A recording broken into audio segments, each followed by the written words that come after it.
Senhor Jesus, no capítulo 19 do Evangelho de João, versículo 11, conversando com Pilatos, fala para Pilatos do conceito verdadeiro de autoridade.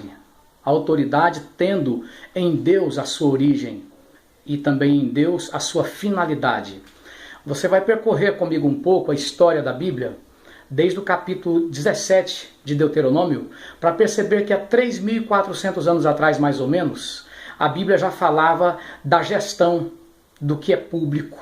Muito antes da nossa época, a Bíblia já falava com superioridade intransponível da finalidade da gestão da coisa pública, quando fala para o rei que ele não deveria acumular para si mesmo bens, os bens dos outros. Você vai percorrer a história do Antigo Testamento e você vai perceber que os profetas bradaram a plenos pulmões, falando contra os governantes que de forma corrupta utilizavam os bens, utilizavam o erário para o seu próprio proveito. Você vai chegar no Novo Testamento, há mais ou menos 2000 anos atrás, e você vai ver João Batista falando para Herodes também de um conceito elevadíssimo de autoridade que transcendia a sua época, falando para Herodes a respeito do que era lícito e do que não era lícito. Você vai chegar também e ver Jesus no capítulo 22 de Mateus, versículo 21, falando que era para dar para César o que era de César e a Deus o que era de Deus, falando exatamente do limite que a autoridade tinha que respeitar. Jesus se expressa com relação ao Império Romano, do qual Israel era subjugado. Então o próprio Jesus coloca limites, coloca um direcionamento. E você vai chegar nessa passagem encontrando Jesus falando de novo ao Estado romano sobre autoridade. Irmãos, a democracia, ela é uma das bênçãos que resultam da exposição dos valores bíblicos ao mundo.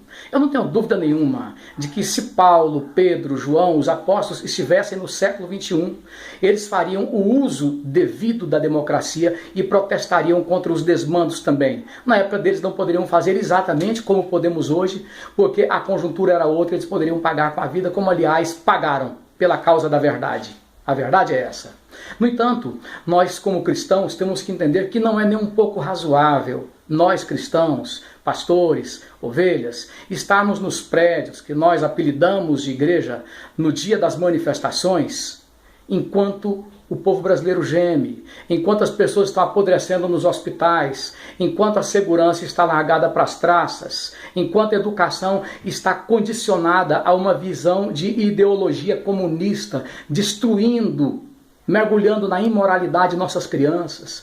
Não é razoável que nós ignoremos o gemido de um povo e depois queiramos ter propriedade para pregar para esse povo, porque os profetas, Jesus e os apóstolos tiveram essa empatia, essa identificação com os dramas do mundo ao seu redor e assim puderam falar com propriedade para eles da salvação que está somente em Deus. Entendo como pastor, como cidadão, como pai, na condição de marido, na condição de alguém que paga os impostos, eu entendo que o cristão precisa se expressar diante da atual conjuntura brasileira, porque o nosso país está sendo pilhado. O povo brasileiro está sendo jogado para as traças, enquanto o Brasil, que é um país riquíssimo, existe apenas para a dona Dilma e seu Lula e seus interesses, o interesse daqueles que o seguem. O Brasil é então um país atípico.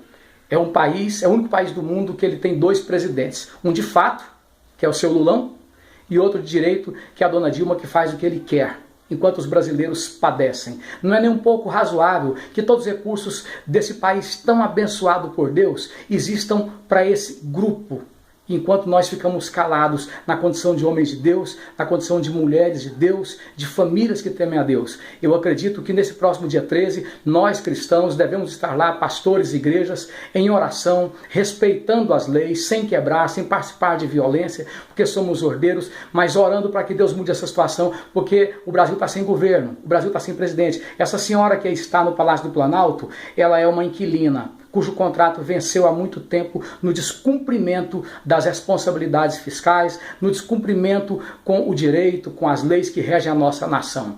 Que Deus ajude o nosso país, oremos pelo Brasil e participemos dessa manifestação no dia 13. Até lá, permitindo Deus, Deus abençoe a todos vocês.